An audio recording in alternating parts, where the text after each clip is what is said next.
ਰਸਨਾ ਪਵਿੱਤਰ ਕਰਨ ਲਈ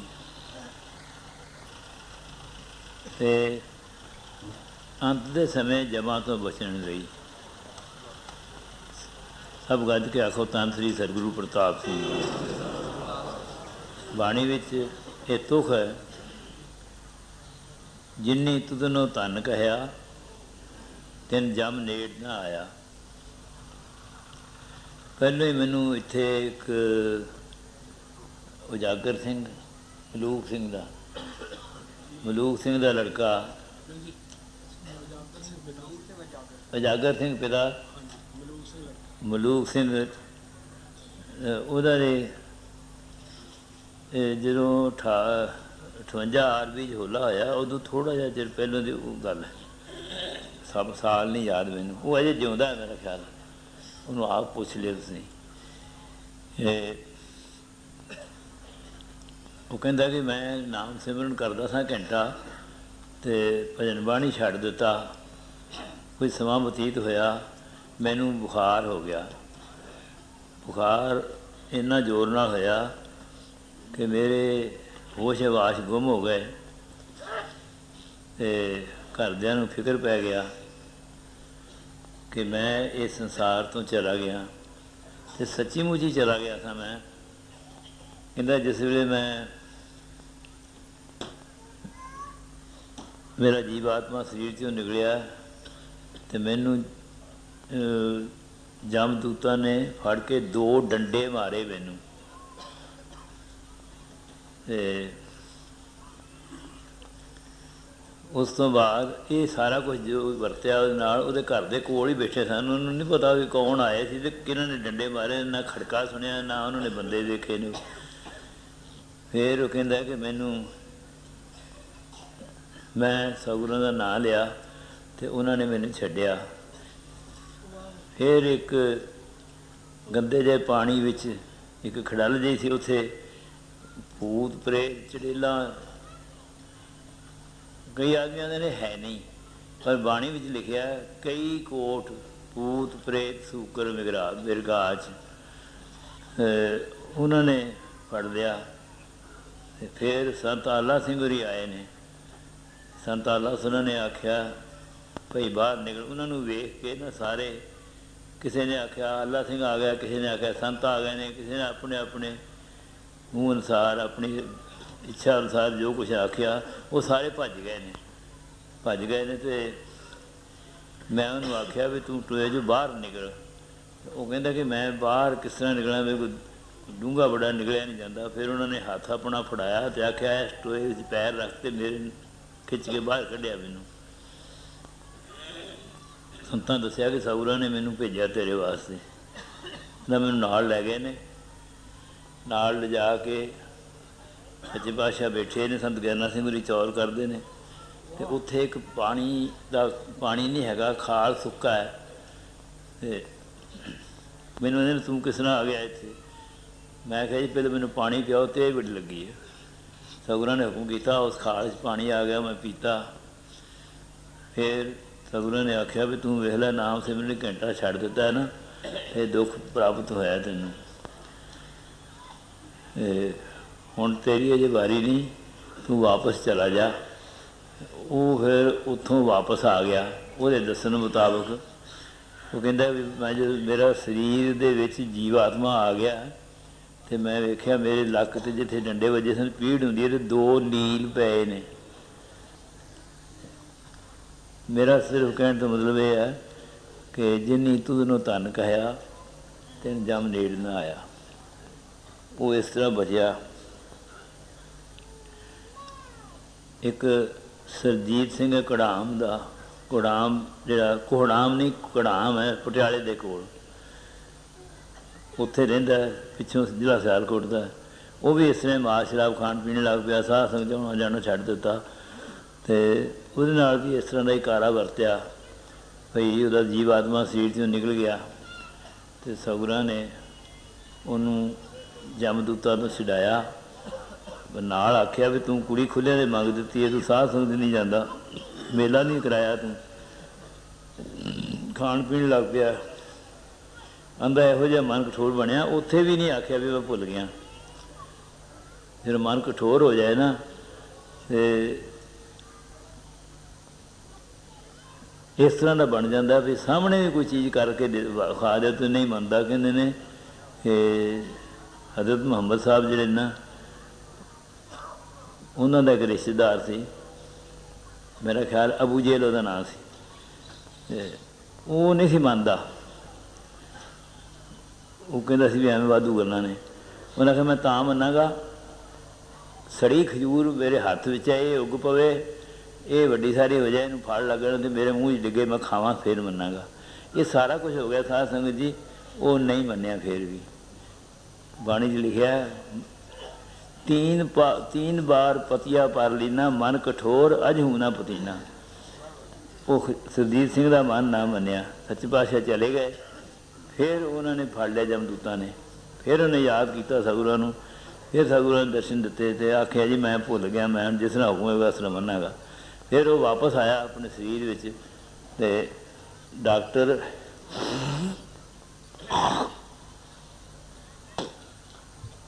ਨੇ ਉਹਨੂੰ ਆਖਿਆ ਭਈ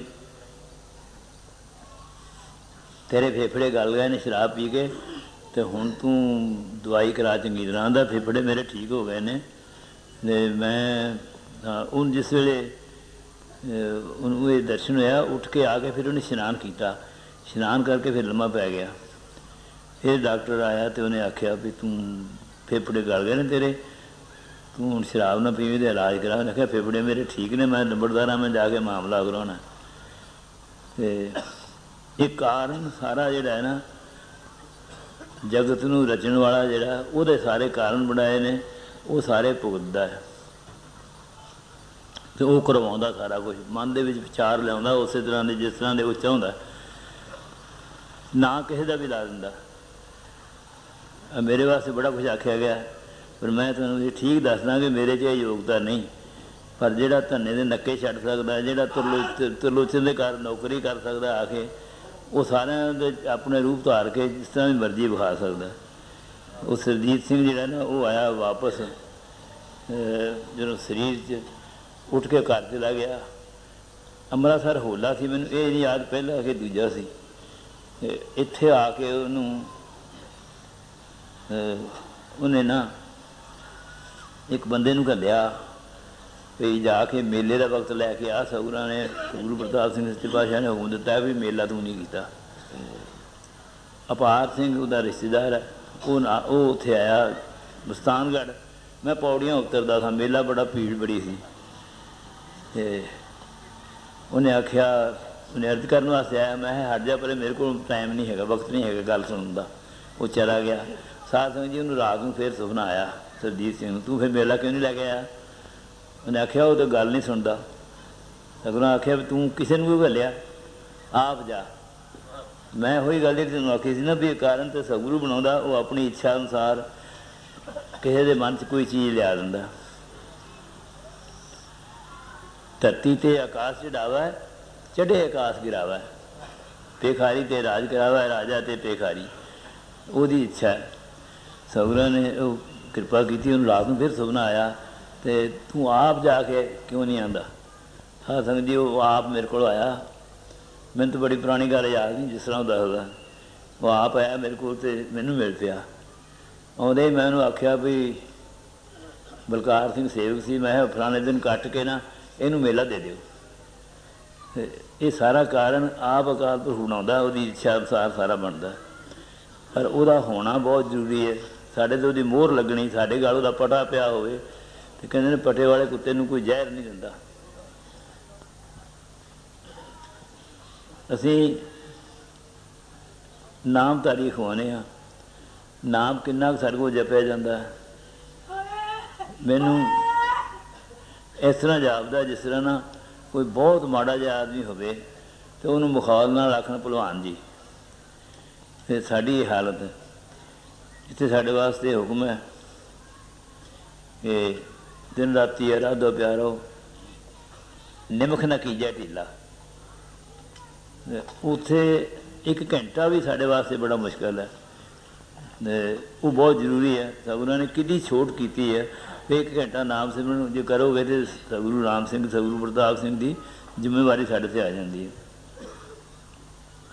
ਮੈਂ ਇੱਥੇ ਸੁਣਿਆ ਸ਼ਾਇਦ ਹਰਪਾਲ ਸਿੰਘ ਨੇ ਆਖਿਆ ਸੀ ਕੋਈ ਭਰਪੂਰ ਸਿੰਘ ਹੋਰੀ ਜਿਹੜੇ ਖਿਲਾਫ ਸਾਡੇ ਖਿਲਾਫ ਬੋਲਦੇ ਜਾਂ ਲੈਕਚਰ ਕਰਦੇ ਜਾਂ ਲਿਖਦੇ ਸਨ, ਮੈਂ ਇਹਨਾਂ ਦੇ ਲੇਖ ਵਿੱਚੋਂ ਅਜੇ ਤੱਕ ਕਿਸੇ ਵੀ ਮਹਾਂਪੁਰਖ ਦੇ ਖਿਲਾਫ ਰਾਧਾ ਸੁਆਮੀਆਂ ਦੇ ਜਾਂ ਕਿਸੇ ਦੇ ਵੀ ਮੈਂ ਨਹੀਂ ਪੜ੍ਹਿਆ। ਹੋ ਸਕਦਾ ਮੇਰੀ ਨਿਗਾਹ 'ਚ ਨਾ ਆਇਆ ਹੋਵੇ ਵੀ ਇਹਨਾਂ ਨੇ ਇਸ ਤਰ੍ਹਾਂ ਦੀ ਗੱਲ ਕੀਤੀ ਹੋਵੇ।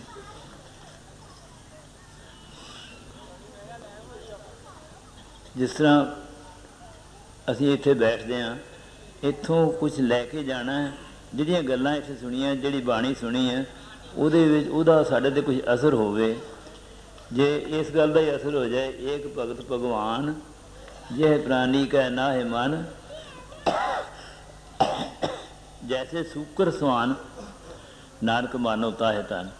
ਅਤੇ ਫਿਰ ਸਾਨੂੰ ਡਰ ਆਏਗਾ ਵੀ ਅਸੀਂ ਜੇ ਭਜਨ ਨਹੀਂ ਕਰਦੇ ਨਾ ਤਾਂ ਸੂਰਾਂ ਅਤੇ ਕੁੱਤਿਆਂ ਵਰਗੇ ਹਾਂ। ਉਹਨਾਂ ਨੂੰ ਜਦੋਂ ਅਸੀਂ ਵੇਖੀਏ ਤਾਂ ਸਾਨੂੰ ਯਾਦ ਆ ਜਾਏ ਵੀ ਅਸੀਂ ਇਸ ਤਰ੍ਹਾਂ ਦੇ ਹਾਂ। ਇਹ ਵੀ ਬੜੀ ਚੰਗੀ ਗੱਲ ਜੇ ਇਸ ਤਰ੍ਹਾਂ ਹੋ ਜਾਏ ਤਾਂ ਸਾਡਾ ਮਨ ਉਹ ਪਾਸੇ ਲੱਗ ਜਾਵੇ। ਇੱਕ ਬਾਣੀ ਵਿੱਚ ਬਹੁਤ ਥਾਈਂ ਜਿਸ ਤਰ੍ਹਾਂ ਲਿਖਿਆ, ਜਿਨ ਮਸਤਕ ਧੁਰ ਹਰ ਲਿਖਿਆ ਤੇ ਨਾ ਸਤਿਗੁਰ ਮਿਲਿਆ ਰਾਮ ਰਾਜੇ, ਧੁਰ ਕਰਮ ਜਿਨ੍ਹਾਂ ਕੋ ਤੁਧ ਪਾਇਆ ਤਾਂ ਤਿੰਨ ਹੀ ਖਸਮ 'ਤੇ ਆਇਆ। ਇਹਦੇ ਵਿੱਚ ਜਦੋਂ ਮਨ ਹੁੰਦਾ ਨਾ ਕਮਜ਼ੋਰੀ ਵਾਲਾ, ਅਤੇ ਫਿਰ ਅਸੀਂ ਇਹੋ ਹੀ ਸਮਝਦੇ ਹਾਂ ਬਈ ਇਹ ਤਾਂ ਸਤਿਗੁਰੂ ਨੇ ਕਰਨਾ, ਸਾਡਾ ਤਾਂ ਕੰਮ ਨਹੀਂ ਹੈ। ਪਰ ਇਹ ਗੱਲ ਨਹੀਂ। ਇੱਕ ਆਦਮੀ ਕੱਤਕ ਵਿੱਚ ਕਣਕ ਬੀਜਦਾ ਅਤੇ ਅੱਜ ਕੱਲ੍ਹ ਉਹ ਵੱਢਦਾ ਆ ਕੇ। ਜਿਸ ਵੇਲੇ ਉਹਨੂੰ ਵੱਢਦੇ ਨੂੰ ਵੇਖੀਏ ਅਤੇ ਫਿਰ ਅਸੀਂ ਔਖੇ ਹੋ ਜਾਂਦੇ ਵੀ ਮੇਰੇ ਕੋਲ ਕਣਕ ਕਿਉਂ ਨਹੀਂ, ਮੈਂ ਕੱਤੇ 'ਚ ਬੀਜੀ ਤਾਂ ਹੈ ਨਹੀਂ।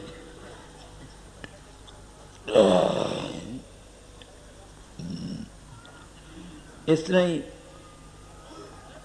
ਸਤਿਗੁਰਾਂ ਨੇ ਹੁਕਮ ਦਿੱਤਾ, ਰੇ ਮਨ ਵੱਤਰ ਬੀਜਣ ਨਾਓ, ਲਾਂਭੇ ਕੋ ਬਹਿ ਜਾ, ਵੱਤਰ ਬੀਜਣ ਨਾਓ ਬੋਏ ਖੇਤੀ ਲਾਏ ਮਨੂਆ ਭਲਾਓ ਸਮਾਂ ਸੁਆਓ। ਹੁਣ ਅੱਗੋਂ ਸਾਉਣ ਭਾਦੋਂ ਦੇ ਦਿਨ ਆਉਣੇ ਨੇ ਅਤੇ ਝੋਨਾ ਬੀਜਣ ਦੇ ਦਿਨ ਆਉਣੇ ਨੇ, ਪਰ ਹੁਣ ਬੀਜਦੇ ਤਾਂ ਨਹੀਂ ਹੋਣਾ।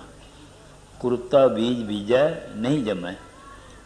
ਜਿਸ ਇਹ ਸਤਿਗੁਰਾਂ ਨੇ ਸਾਨੂੰ ਮਨੁੱਖਾ ਜਨਮ ਦਿੱਤਾ ਹੈ ਸਿਰਫ ਇਸ ਵਾਸਤੇ ਕਿ ਸਾਡਾ ਆਵਾਗਾਉਣ ਵੀ ਜਿਹੜਾ ਨਾ ਉਹ ਵੀ ਇਸ ਤਰ੍ਹਾਂ ਦਾ ਹੈ ਵੀ ਜਦੋਂ ਸਿੱਖ ਜਿਹੜਾ ਸਤਿਗੁਰੂ ਦੇ ਵਿੱਚ ਪੂਰੀ ਤਰ੍ਹਾਂ ਸਮਾ ਜਾਵੇ ਅਤੇ ਉਹਦਾ ਆਉਣਾ ਜਾਣਾ ਜਿਹੜਾ ਨਾ ਉਹ ਗੁਰਮੁਖਾਂ ਵਾਲਾ ਹੋ ਜਾਂਦਾ। ਉਹਨੂੰ ਨਾ ਜਾਣ ਦੀ ਤਕਲੀਫ।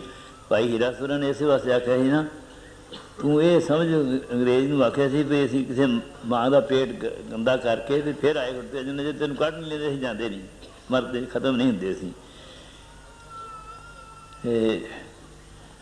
ਪਰ ਹਨੂੰਮਾਨ ਜੀ ਦੀ ਅਵਸਥਾ ਜਿਹੜੀ ਲਿਖੀ ਹੈ ਉਹ ਇਸ ਤਰ੍ਹਾਂ ਦੀ ਲਿਖੀ ਹੈ ਵੀ ਉਹਨੇ ਆਖਿਆ, ਸੱਚੇ ਪਾਤਸ਼ਾਹ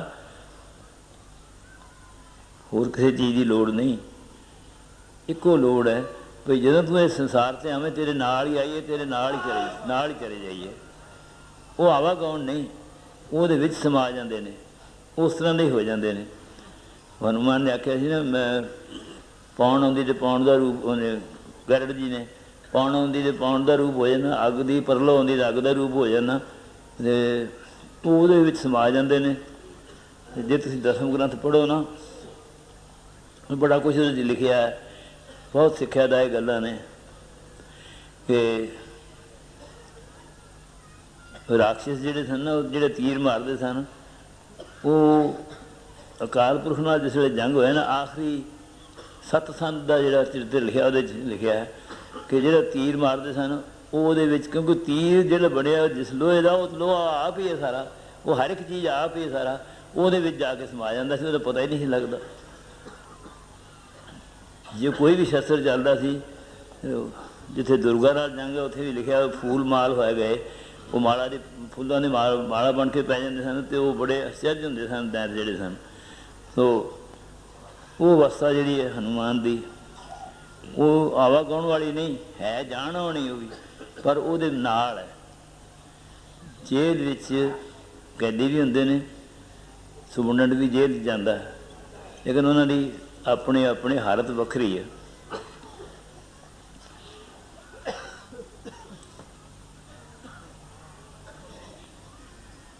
एक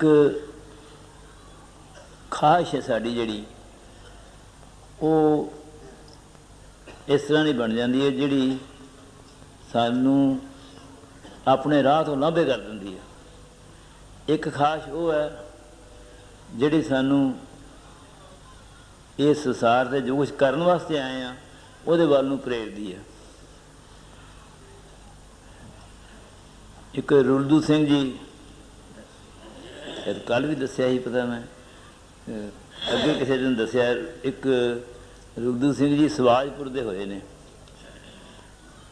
उत्थे मन विच उन्हां दे विचार आया कि मैं भजन लवां ते संसार तो पार उतारा करां। तो संत जमीत सिंह होरी गिल्लां वाले जिहड़े सन वो बड़े उन्हां दिनां च मन्ने परमन्ने साधु सन।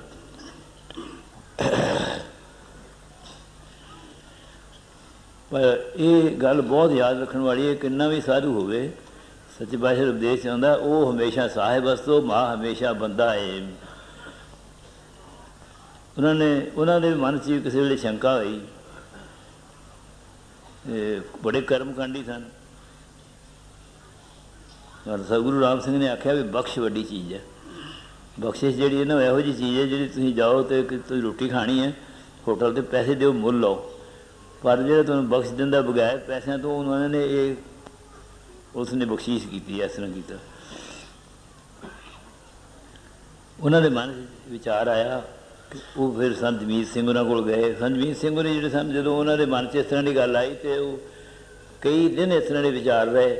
एक दिन फिर सगुना ने की बख्शिश कृपा की तो वो कमाद वढ़िया होया सी जिहदे कल्पे जां जिहड़े थल्ले टुकड़े सन मुੱਢ सन जिहड़े ਉਹਦੇ ਉਹ ਤਿੱਖੇ ਹੁੰਦੇ ਨੇ एक पासों ਉਹਦੇ ਵਿੱਚ ਭੱਜੇ ਫਿਰਨ ਤੇ जोर जोर देखन सगुरु सच्चे पातशाह मैं भुल गया बख्श वड्डी, मैं भुल गया बख्श वड्डी, लहू निकलदा पैरों विचों।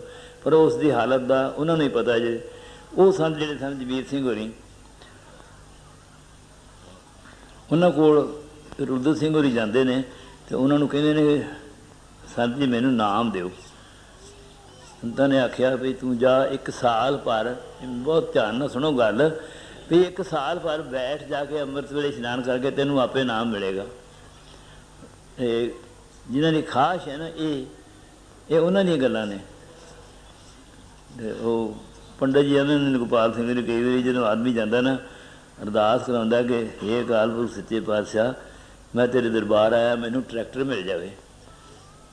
जे तो उन्होंने ट्रैक्टर नहीं मिलया तां भी उन्हें तुर जाना, जे मिल गया तां भी चल जाना, वह इत्थों तक ही काम है। अगली गल ना वह वास्ता कोई नहीं, मैनू पुत्र मिल जाए मैनू जमीन मिल जाए। पर वो इस तो उच्चे हो के उन्होंने आख्या भी मैनू नाम दो। संतां ने आख्या भी साल पर बैठ, साध संगत जी साल पर बैठता रहा, उन्होंने कोई प्राप्ति नहीं हुई। एक साल तो बाद फिर संतां कोल गया, संतां आख्या एक साल होर बैठ। भी ये हिसाब लाओ अपने मन का विचार करके भी असी इत्थे थोड़े जे घंटे भी नहीं बैठ सकते आके। पर वो अपना सारा विहार छड्ड के एक साल घर बैठा, दूसरे साल बैठा फिर भी प्राप्ति नहीं हुई। तीसरे साल फिर उन्होंने आख्या भी फिर बैठ। जो फिर बैठे तीसरे साल में बूहे बंद ने, संत जमीत सिंह होरी उत्थे आके पहुँच गए ने। संतां ने आख्या भाई हुण तैनूं नाम की प्राप्ति होएगी। उन्होंने भजन दिता, नाल आख्या ये तेन बहुत वधिया चीज़ दी है, इनू हुण पका इहदा अभ्यास कर। नाल तुख बड़ी सूही लागदी, भांडा धोए बैस धूप देवो तो दूधा कहो जावो। आखणगे तेरा भांडा हुण साफ होया, हुण तेनू नाम की प्राप्ति होएगी। भजन दे के उन्होंने पक्का किया। साल वो फिर अपने केस बन के ना किली नाल रात नूं बह जाना उन्होंने, जो नींद आनी झटका हो जाना फिर उठ के बह जाना। जिस तरह मिल्खा सिंह जिहड़ा सी ना उन्हें मैनूं आप दस्सिया जिहड़ा दौड़दा सी कि मैं भजदा भजदा थक के डिग पैंदा हाँ, उठ के फिर भजन लग पैंदा हाँ, फिर डिग पैंदा हाँ, फिर भजन लग पैंदा। तां मैं अपना दम पकाया इस तरह का। बड़े उच्चे साधु होए ने। उन्हां दे नेड़े पिंड नशहरा, जिथों दे कृपाल सिंह होरी इत्थे रहे, डाक्टरगंज वाले आ गए। ਉੱਥੇ ਸਤਿਗੁਰੂ ਰਾਮ ਸਿੰਘ ਸੱਚੇ ਪਾਤਸ਼ਾਹ ਦਾ ਉਤਾਰਾ ਸੀ। ਸਤਿਗੁਰੂ ਰਾਮ ਸਿੰਘ ਸੱਚੇ ਪਾਤਸ਼ਾਹ ਆ ਕੇ ਦਰਸ਼ਨ ਦਿੱਤਾ ਉਹਨਾਂ ਨੂੰ, ਅਤੇ ਰੁੱਧੂ ਸਿੰਘ ਉੱਥੇ ਜਾ ਕੇ ਅਰਜ਼ ਕੀਤੀ, ਸੱਚੇ ਪਾਤਸ਼ਾਹ ਮੇਰੇ ਘਰ ਚਰਨ ਪਾਓ। ਸਤਿਗੁਰਾਂ ਦੇ ਬਸਤਰ ਚਰਨਾਂ ਦਾ ਜੋੜਾ ਬਣਾ ਕੇ ਰੱਖਿਆ।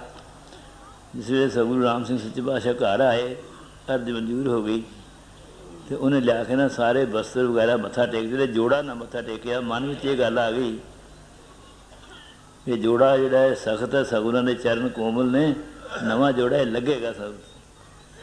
ਪਰ ਉਹ ਘਟ ਘਟ ਕੇ ਅੰਤਰ ਕੀ ਜਾਣਤ, ਭਲੇ ਬੁਰੇ ਕੀ ਪੀਰ ਪਛਾਣਤ। ਸਤਿਗੁਰਾਂ ਆਖਿਆ ਰਘੂ ਸਿਆਂ ਉਹ ਜੋੜਾ ਲਾਇਆ, ਮੈਨੂੰ ਨਹੀਂ ਲੱਗਦਾ।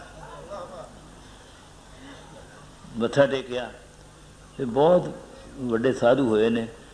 ਪਿੰਡ ਵਿੱਚ ਇੱਕ ਵਾਰ ਇਹੋ ਜਿਹੀ ਬਿਮਾਰੀ ਪੈ ਗਈ, ਜਿਹਨੂੰ ਬਿਮਾਰੀ ਹੋਵੇ ਉਹ ਬੰਦਾ ਮਰ ਜਾਏ। ਜਿਹਨੂੰ ਇੱਕ ਬਾਈ ਆਈ ਭੱਜੀ ਭੱਜੀ, ਹਾਂਜੀ ਸਾਂ ਜੀ ਮੇਰਾ ਪੁੱਤਰ ਜਿਹੜਾ ਉਹ ਮਰ ਚੱਲਿਆ, ਉਹਨੂੰ ਬਚਾਓ ਕਿਸੇ ਤਰ੍ਹਾਂ। ਅਨੂ ਤੇਰਾ ਪੁੱਤਰ ਨਹੀਂ ਮਰਦਾ, ਮੇਰਾ ਜਵਾਈ ਕੰਗੀ ਕੰਗ ਪਿੰਡ ਹੈ ਉੱਥੇ, ਜਿੱਥੋਂ ਦਾ ਤੁਹਾਡੇ ਕੋਲ ਆ ਬੂਟਾ ਸਿੰਘ ਨਾ, ਇੱਥੇ ਜਗਤ ਸਿੰਘ ਦਾ ਲੜਕਾ ਇਹਨਾਂ ਦਾ ਪਿੰਡ, ਉੱਥੇ ਮੇਰਾ ਜਵਾਈ ਹੈ, ਉਹ ਮਰ ਗਿਆ। ਇਹ ਬੜੀ ਔਖੀ ਗੱਲ ਹੈ ਭਈ ਜਵਾਈ ਮਰ ਗਿਆ, ਧੀ ਰੰਡੀ ਹੋ ਗਈ ਹੈ। ਪਰ ਉਹਨਾਂ ਨੂੰ ਉਹ ਇਸ ਗੱਲ ਤੋਂ ਬਹੁਤ ਉੱਚੇ ਹੁੰਦੇ ਨੇ। ਹਵਾਈ ਜਹਾਜ਼ ਚੜ੍ਹਿਆ ਜਾਵੇ ਨਾ ਆਦਮੀ, ਥੱਲੇ ਕੁੱਤੇ ਭੌਂਕਦੇ ਹੋਣ, ਥੱਲੇ ਲੜਾਈ ਹੁੰਦੀ ਹੋਵੇ, ਕੁਛ ਹੋਵੇ, ਉੱਥੇ ਕੋਈ ਨਹੀਂ ਪਹੁੰਚਦਾ। ਉਹਨਾਂ ਦੀ ਅਵਸਥਾ ਇਸ ਤਰ੍ਹਾਂ ਦੀ ਹੋ ਜਾਂਦੀ ਹੈ। ਫਿਰ ਅਖੀਰ ਦੇ ਜਿਸ ਵੇਲੇ ਉਹਨਾਂ ਦਾ ਚਲਾਣੇ ਦਾ ਸਮਾਂ ਆਇਆ ਤਾਂ ਆਪਣੇ ਪੁੱਤਰ ਨੂੰ ਆਖਣ ਲੱਗੇ ਵੀ ਹੁਣ ਮੈਨੂੰ ਸੁਖਮਨੀ ਸਾਹਿਬ ਦਾ ਪਾਠ ਸੁਣਾ। ਸੁਖਮਨੀ ਸਾਹਿਬ ਦਾ ਪਾਠ ਪੂਰਾ ਹੋਇਆ, ਇਸ ਮੰਜੇ 'ਤੇ ਬੈਠੇ ਨੇ। ਪਾਠ ਜਿਸ ਵੇਲੇ ਪੂਰਾ ਹੋਇਆ ਸੁਖਮਨੀ ਸਾਹਿਬ ਦਾ, ਅਤੇ ਉਹਨਾਂ ਨੇ ਵੇਖਿਆ ਅਤੇ ਸੰਤਾਂ ਦੇ ਪ੍ਰਾਣ ਹੈ ਨਹੀਂ। ਉਹ ਜਾਣਾ ਆਉਣਾ ਤਾਂ ਬਣਿਆ, ਪਰ ਸਤਿਗੁਰੂ ਕਿਰਪਾ ਕਰੇ ਜਿਹੜੇ ਚੰਗੀ ਤਰ੍ਹਾਂ ਜਾਂਦੇ ਨੇ। ਸਤਿਗੁਰੂ ਦੀ ਬਹੁਤ ਬੇਅੰਤ, ਇਹ ਕੋਈ ਜ਼ਰੂਰੀ ਨਹੀਂ ਵੀ ਉਸ ਦਾ ਭਜਨ ਲਿਆ ਹੋਵੇ, ਉਸ ਦਾ ਨਾਮ ਸਿਮਰਨ ਕਰਦਾ ਹੋਵੇ, ਉਹ ਉਸ ਦਾ ਅਖਵਾਉਂਦਾ ਹੋਵੇ, ਇਹ ਵੀ ਨਹੀਂ। ਉਹਦੀ ਜਿਹਦੇ 'ਤੇ ਜਾ ਸਾਰੀ ਦੁਨੀਆ ਦਾ ਉਹ ਮਾਲਕ ਹੈ। ਇੱਕ ਤੁਹਾਨੂੰ ਹੋਰ ਦੱਸਣਾ ਗੱਲ, ਰਾਜਾ ਸਾਹਿਬ ਫਰੀਦਕੋਟ ਜਿਹੜੇ ਸਨ, ਸੱਚੇ ਪਾਤਸ਼ਾਹ ਦੇ ਉਪਦੇਸ਼ ਵੀ ਯਾਦ ਆਉਂਦਾ ਕਿ ਮਹਾਰਾਜਾ ਫਰੀਦਕੋਟ ਮੇਰੇ ਨਾਲ ਬੜਾ ਪਿਆਰ ਕਰਦੇ ਸੀ, ਅਤੇ ਉਹ ਜਦੋਂ ਠਾਠੀ ਬੰਨੀ ਹੁੰਦੀ ਸੀ ਨਾ, ਮੈਂ ਜਦੋਂ ਚੜ ਜਾਂਦਾ ਖੋਲ੍ਹ ਕੇ ਆਉਂਦੇ ਸਨ। ਸਤਿਗੁਰਾਂ ਦੇ ਸਰੀਰ 'ਚ ਚੱਲਣ ਤੋਂ ਬਾਅਦ ਮੈਨੂੰ ਪਤਾ ਨਹੀਂ ਕਿੰਨੇ ਕੁ ਸਾਲ ਰਾਜਾ ਸਾਹਿਬ ਫਰੀਦਕੋਟ ਰਹੇ ਨੇ। ਉਹ ਬਿਮਾਰ ਹੋ ਗਏ, ਗੰਗਾ ਰਾਮ ਹਸਪਤਾਲ ਦਾਖਲ ਹੋ ਗਏ।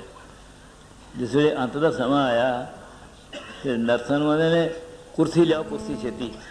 ਉਹਨਾਂ ਕਿ ਕੀ ਕਰਨੀ, ਉਹਨਾਂ ਕਿਹਾ ਸਤਿਗੁਰੂ ਪ੍ਰਤਾਪ ਸਿੰਘ ਆਏ ਨੇ, ਅਤੇ ਉਹਨੇ ਸੰਤ ਨਹੀਂ ਦੱਸੇ, ਤੁਹਾਨੂੰ ਨਹੀਂ ਦੱਸੇ, ਮੈਨੂੰ ਦੱਸੇ ਨੇ। ਹੁਣ ਦੱਸੋ ਵੀ ਉਹ ਰਾਜੇ ਨੇ ਮੈਨੂੰ ਨਹੀਂ ਪਤਾ ਭਜਨ ਲਿਆ ਉਹਨੇ ਕਿ ਨਹੀਂ ਲਿਆ, ਪਰ ਉਹਦੇ ਸਾਰੇ ਨੇ। ਉਹਦੇ 'ਤੇ ਅਸੀਂ ਬੰਧਨ ਨਹੀਂ ਲਾ ਸਕਦੇ ਵੀ ਤੂੰ ਇਹਨੂੰ, ਜਦੋਂ ਮੈਂ ਤੇਰਾ ਇੰਨਾ ਭਜਨ ਕਰਦਾ, ਮੇਰੇ 'ਤੇ ਤੇਰੀ ਨਿਗਾਹ ਕਿਉਂ ਨਹੀਂ, ਉਹਦੇ 'ਤੇ ਕਿਉਂ ਹੋਈ ਹੈ? ਉਹਦੇ 'ਤੇ ਕੋਈ ਬੰਧਨ ਨਹੀਂ, ਉਹ ਬੰਧਨਾਂ ਤੋਂ ਮੁਕਤ ਹੈ। ਉਹ ਸਾਨੂੰ ਬੰਧਨਾਂ ਤੋਂ ਮੁਕਤ ਕਰਦਾ, ਅਤੇ ਬੰਧਨ ਕਿੱਥੋਂ ਹੋ ਸਕਦਾ? ਇਹ ਮੈਨੂੰ ਉਹਨਾਂ ਦੇ ਛੋਟੇ ਭਰਾ ਕੰਵਰ ਮਨਜੀਤ ਇੰਦਰ ਸਿੰਘ ਉਹਨਾਂ ਨੇ ਗੱਲ ਸੁਣਾਈ, ਅਤੇ ਇੰਨੇ ਚਿਰ 'ਚ ਉਹਨਾਂ ਦਾ ਸਰੀਰ ਜਿਹੜਾ ਸੀ ਪ੍ਰਾਣ ਅੰਤ ਹੋ ਗਿਆ। ਇਸ ਤਰ੍ਹਾਂ ਸਤਿਗੁਰੂ ਕਿਰਪਾ ਕਰਦਾ ਹੈ ਆਪਣੇ ਸੇਵਕਾਂ ਨੂੰ, ਜਿਹਨੂੰ ਉਹਦੀ ਜਾਇਆ ਉਹ ਲੈਣ ਆਉਂਦਾ, ਉਹਨੂੰ ਕੋਈ ਤਕਲੀਫ ਨਹੀਂ ਹੋਣ ਦਿੰਦਾ। ਇੱਥੇ ਆ ਕੇ ਸਤਿਗੁਰੂ ਪ੍ਰਤਾਪ ਸਿੰਘ ਸੱਚੇ ਪਾਤਸ਼ਾਹ ਦਾ ਉਪਦੇਸ਼ ਬਾਰ-ਬਾਰ ਸੁਣਿਆ ਕਿ ਜੇ ਸੁੱਖ ਲੈਣਾ ਈਰਖਾ ਛੱਡ ਦਿਓ। ਤੁਸੀਂ ਦੱਸੋ ਇਹਦੇ 'ਤੇ ਕਿੰਨੇ ਕੁ ਪੈਸੇ ਲੱਗ ਜਾਂਦੇ ਨੇ? ਅਤੇ ਕੋਈ ਕਾਰ ਲੈਣੀ ਪੈਂਦੀ ਹੈ ਉੱਥੇ ਜਾਣ ਵਾਸਤੇ, ਕੋਈ ਹਵਾਈ ਜਹਾਜ਼ ਚੜ੍ਹਨਾ ਪੈਂਦਾ, ਕੋਈ ਕਿਰਾਇਆ ਖਰਚ ਕਰਨਾ ਪੈਂਦਾ। ਸਿਰਫ ਇੰਨਾ ਹੀ ਕੰਮ ਹੈ ਵੀ ਈਰਖਾ ਛੱਡ ਦਿਓ ਅਤੇ ਜੇ ਸੁਖੀ ਲੈਣਾ, ਸੁਖੀ ਰਹਿਣਾ ਤੁਸੀਂ। ਇਹ ਵੀ ਸਾਡੇ ਕੋਲ ਛੁੱਟਦੀ। ਇੱਥੇ ਆ ਕੇ ਵੀ ਇਹ ਗੱਲਾਂ ਨਾ ਛੁੱਟਣ। ਫਿਰ ਭਾਈ ਗੁਰਦਾਸ ਨੇ ਲਿਖਿਆ, ਮਾਇਆ ਡਰ ਦਰਪਤ ਹਾਰ ਗੁਰਦੁਆਰੇ ਜਾਏ, ਤਹਾ ਜਾਓ ਵਿਆਪਿਆ ਮਾਇਆ ਕਹਾਂ ਠਹਿਰਾਈ ਹੈ। ਪਹਿਲੇ ਲਿਖਿਆ ਵੀ ਜੇ ਬੇੜੀ ਵਿੱਚ ਅੱਗ ਲੱਗ ਜਾਏ ਨਾ, ਅਤੇ ਫਿਰ ਆਦਮੀ ਕਿਸ ਤਰ੍ਹਾਂ ਬਚ ਸਕਦਾ? ਕਿਉਂਕਿ ਬੇੜੀ ਦੀ ਅੱਗ ਨੂੰ ਪਾਣੀ ਨਾਲ ਬੁਝਣਾ ਅੱਗ ਨੇ। ਜੇ ਪਾਣੀ ਪਾਉਂਦੇ ਆ ਅਤੇ ਬੇੜੀ ਡੁੱਬਦੀ ਹੈ, ਜੇ ਨਹੀਂ ਪਾਉਂਦੇ ਤਾਂ ਅੱਗ ਨਾਲ ਛੱਡਦੇ ਹਾਂ। ਰਾਜੇ ਦੇ ਕੋਲ ਜਾ ਕੇ ਸ਼ਿਕਾਇਤ ਲੈ ਕੇ ਜਾਵੇ ਅਤੇ ਰਾਜੇ ਫੜ ਲਵੇ ਉਹਨੂੰ, ਕੁੱਟੇ, ਕੋਤਵਾਲ ਕੁੱਟੇ, ਅਤੇ ਸ਼ਿਕਾਇਤ ਕਿੱਥੇ ਕਰੇ ਜਾ ਕੇ? ਅਖੀਰਲੀ ਤੁਖ ਦੇ ਭਾਈ ਗੁਰਦਾਸ ਜੀ ਨੇ ਲਿਖਿਆ, ਮਾਇਆ ਡਰ ਡਰਪਤ ਹਾਰ ਗੁਰਦੁਆਰੇ ਜਾਏ, ਤਹਾਂ ਜਾਓ ਵਿਆਪੈ ਮਾਇਆ ਕਹਾਂ ਠਹਿਰਾਈ ਹੈ। ਅਤੇ ਇਹ ਪਤਾ ਵੀ ਆਹ ਮਾਇਆ ਇਹਨੂੰ ਹਾਂ ਛੱਡਣਾ, ਤੇ ਇਹ ਮਾਇਆ ਇਨ ਮਾਇਆ जगदीश गोसाई तुमरे चरण विसारे। ये माया जित मोह उपजै, जित हर बिसरै मोह उपजै भाव दूजा लाया। तो ये इन्हां तुखां दा विचार करो, इत्थों बह के घर जाके किसी तुख दे उत्ते अभ्यास करो जाके, ताकि साडी जीवन यात्रा सफल होवे। मैं ਜਿਹੜਾ ਤੁਹਾਨੂੰ ਕੁਛ ਆਖਿਆ,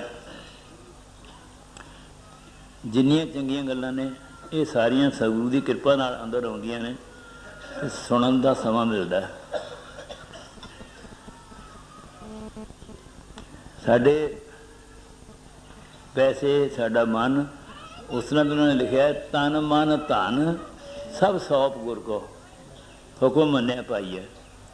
ਅਤੇ ਜੇ ਮੱਥਾ ਟੇਕਦੇ ਹਾਂ ਅਤੇ ਹੁਕਮ ਨਹੀਂ ਮੰਨਦੇ ਤੇ ਰੋਜ਼ ਆਸਰੀਵਾਦ ਜਿਹੜਾ ਸੁਣਦੇ ਆ ਨਾ, ਸਲਾਮ ਜਵਾਬ ਦੋਵੇਂ ਕਰੇ ਮੁੰਡਾ ਕੁੱਥਾ ਜਾਏ, ਇਹ ਤੁਕ ਉਹਦੇ 'ਤੇ ਲਾਗੂ ਹੋਣੀ ਹੈ ਜਿਹੜਾ ਇਸ ਤਰ੍ਹਾਂ ਕਰਦਾ। ਉਹਦੇ 'ਤੇ ਉਮਰ ਦਾ ਹਿਸਾਬ ਨਹੀਂ, ਕਿਸੇ ਮਜ਼ਹਬ ਦਾ ਹਿਸਾਬ ਨਹੀਂ, ਕਿਸੇ ਹੋਰ ਗੱਲ ਦਾ ਹਿਸਾਬ ਨਹੀਂ। ਜਿਹੜਾ ਬੰਦਾ ਇਸ ਤਰ੍ਹਾਂ ਕਰਦਾ ਉਹਦੇ 'ਤੇ ਤੁਕ ਲਾਗੂ ਹੋ ਜਾਣੀ ਹੈ। ਉਹ ਦੋਵੇਂ ਚੀਜ਼ਾਂ ਨਿਸਬਤ ਜਾਂਦੀਆਂ ਨੇ। ਉਹ ਮਾਇਆ ਧਨ ਜਿਹੜਾ ਹੈ, ਤਨ ਮਨ ਧਨ ਸਭ ਸੌਂਪ ਸਰੀਰ ਸੋਈ ਸੁਹਾਗਣ ਕਹੈ ਕਬੀਰ। ਅਤੇ ਤੁਸੀਂ ਦਸਵੰਧ ਕੱਢਦੇ ਹੋ ਅਤੇ ਦਸਵੰਧ ਵੀ ਇਸ ਤਰ੍ਹਾਂ ਕੱਢਦੇ ਹੋ ਵੀ ਜੇ 1000 ਰੁਪਈਆ ਤਾਂ ਉਹਦੇ 5 ਰੁਪਏ ਦੇ ਕੇ ਇਹ ਦਸਵੰਧ ਕੱਢ ਦਿੱਤਾ।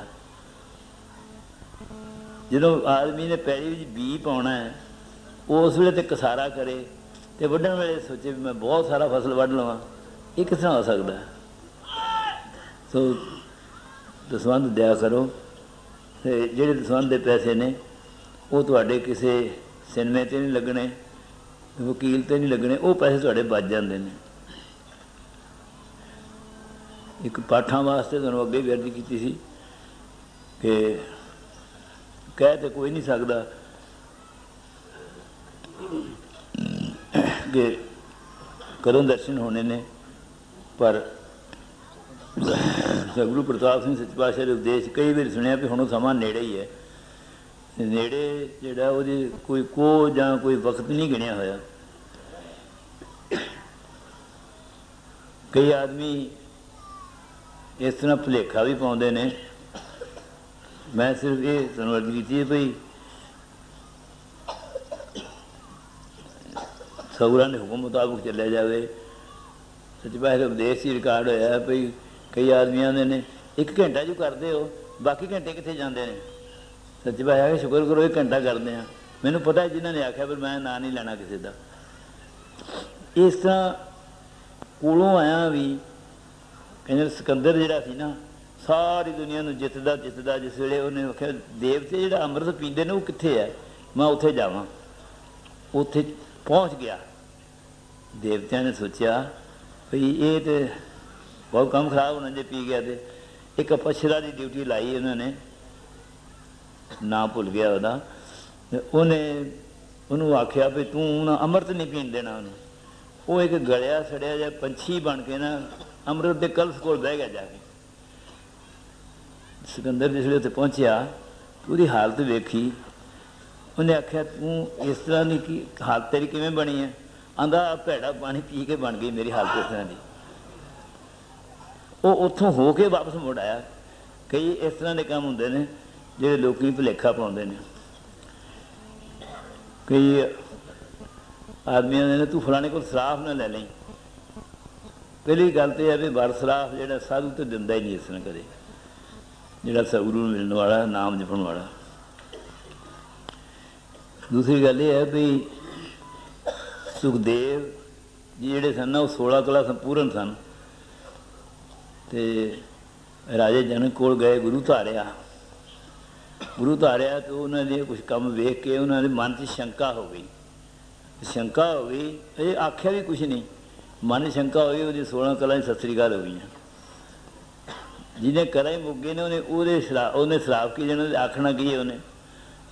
ਜਿਹੜਾ ਗੁਰੂ ਤੋਂ ਲਾਂਭੇ ਹੋ ਗਿਆ, ਸ਼ੰਕਾ ਕਰ ਬੈਠਾ। ਤੋ ਅਰਦਾਸ ਕਰਿਆ ਕਰੋ ਸਤਿਗੁਰਾਂ ਦੇ ਚਰਨਾਂ 'ਚ ਕਿ ਕਿਰਪਾ ਹੋਵੇ ਤੇ ਅਸੀਂ ਸਿੱਖ ਬਣ ਸਕੀਏ। ਦੁਨੀਆਦਾਰ ਬਣਨਾ ਵੀ ਬੜਾ ਔਖਾ ਹੈ, ਪਰ ਸਿੱਖ ਬਣਨਾ ਹੋਰ ਬਹੁਤ ਔਖਾ ਹੈ। ਦੁਨੀਆ ਨਾ ਸਲਾਹੇ ਜੋ ਮਰ ਵੰਝ ਸੀ, ਲੋਕਾ ਨਾ ਸਲਾਹੇ ਜੋ ਮਰ ਖਾਕ ਥੀ। ਵਾਹ ਮੇਰੇ ਸਾਹਿਬਾ ਵਾਹ, ਗੁਰਮੁਖ ਸਦਾ ਸਲਾਹੀਆ, ਸੱਚਾ ਬੇਪਰਵਾਹ। ਮੈਂ ਇਹ ਕਰਕੇ ਅੱਗੇ ਲਵਾਂ।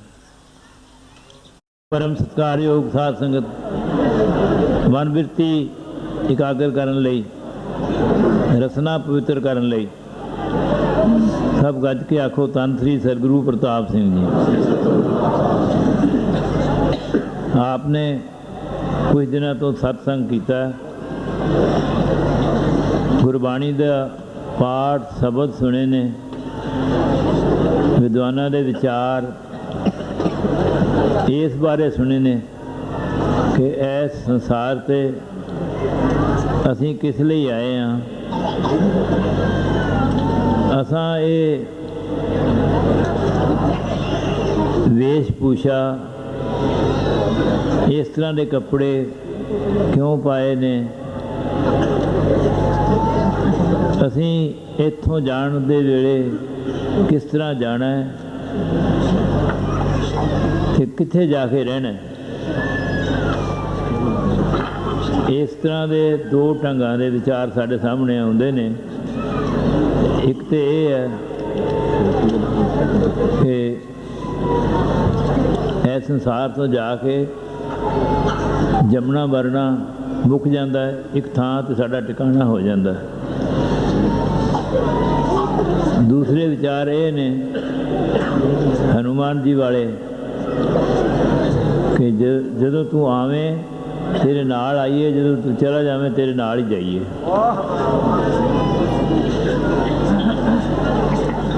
इस तो बिना जिहड़े भी होर विचार ने वो साडी भटकना का कारण बनते हैं।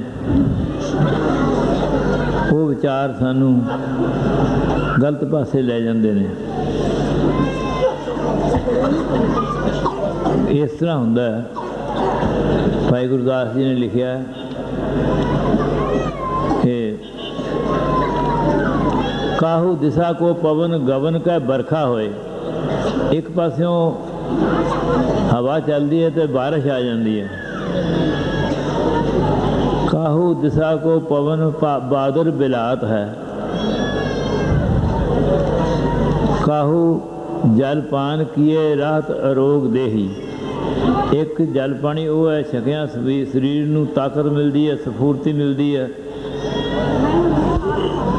काहू जल पान किए रात अरोग देही। काहू जल पान व्यापै बृथा बिलात है। एक इस ढंग का जल पानी भी छकिया जाता है जिस नाल पेट में दर्द होंदी है तो आदमी रोण लग पैंदा, फिर लाप करता है। काहू ग्रह की अगन पाक साक सिद्ध करे। घर दे विच अग बलदी है, ਉਹਦੇ ਵਿੱਚ ਅਸੀਂ ਪ੍ਰਸ਼ਾਦੇ ਪਕਾਉਂਦੇ ਹਾਂ, ਭਾਜਾ ਬਣਾਉਂਦੇ ਹਾਂ। ਪੰਡਿਤ ਗੋਪਾਲ ਸਿੰਘ ਜੀ ਆਂਦੇ ਹੁੰਦੇ ਨੇ ਕਿ ਜਿਹੜਾ ਪਕਵਾਨ ਬਣਾਉਣੇ ਨੇ, ਲੰਗਰ ਬਣਾਉਣਾ ਹੈ, ਇਹ ਅੱਗ ਦੇ ਉੱਤੇ ਬਾਗ ਲਾਉਣ ਵਰਗੀ ਗੱਲ ਹੈ। ਇੰਨੀਆਂ ਸੋਹਣੀਆਂ ਸੋਹਣੀਆਂ ਚੀਜ਼ਾਂ ਅੱਗ ਦੇ ਉੱਤੇ ਬਣਨੀਆਂ। काहू ग्रह की अगन पाक साक सिद्ध करे। काहू ग्रह की अगन भवन जरात है। दीवा बाल के रख दिता है, घर में सौ गए ने, चूहे ने बत्ती फड़ी है, रजाई च वड़ गया, उन्होंने अग लग गई, बाकी सारा घर सड़ गया। या इस तरह की होर कोई अनगहली हो गई है जिस नाल घर में अग लग जाती है। काहू ग्रह की अगन भवन जरात है।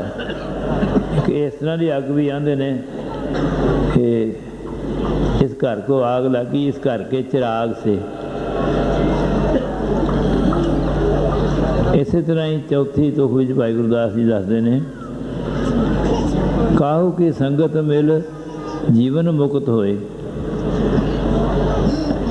ਇੱਕ ਉਹ ਹੈ ਸੰਗਤ ਜਿਹਨੂੰ ਮਿਲ ਕੇ ਕਈ ਆਦਮੀ ਨਾ ਅਖੀਰ 'ਤੇ ਬਿਮਾਰ ਜਦੋਂ ਜ਼ਿਆਦਾ ਹੋ ਜਾਂਦੇ ਕਹਿੰਦੇ ਨੇ ਮੁਕਤੀ ਦੇ ਦਿਓ, ਮਤਲਬ ਮਰ ਜਾਵਾਂ ਮੈਂ। ਅਤੇ ਬਾਣੀ ਵਿੱਚ ਜਿਹੜਾ ਸਤਿਗੁਰਾਂ ਦਾ ਫਰਮਾਨ ਹੈ, ਬੇਣੀ ਜੀ ਕਹਿੰਦੇ ਨੇ, ਬੇਣੀ ਕਹੈ ਸੁਨਾ ਔਰੇ ਸੰਤੋ ਮਾਰਨਾ ਮੁਕਤ ਕਹਿ ਭਾਈ।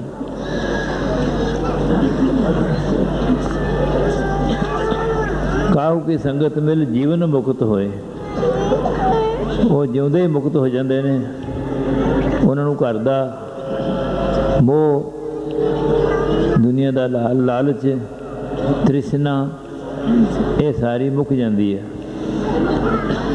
ਤ੍ਰਿਸ਼ਨਾ ਵਾਸਤੇ ਲਿਖਿਆ,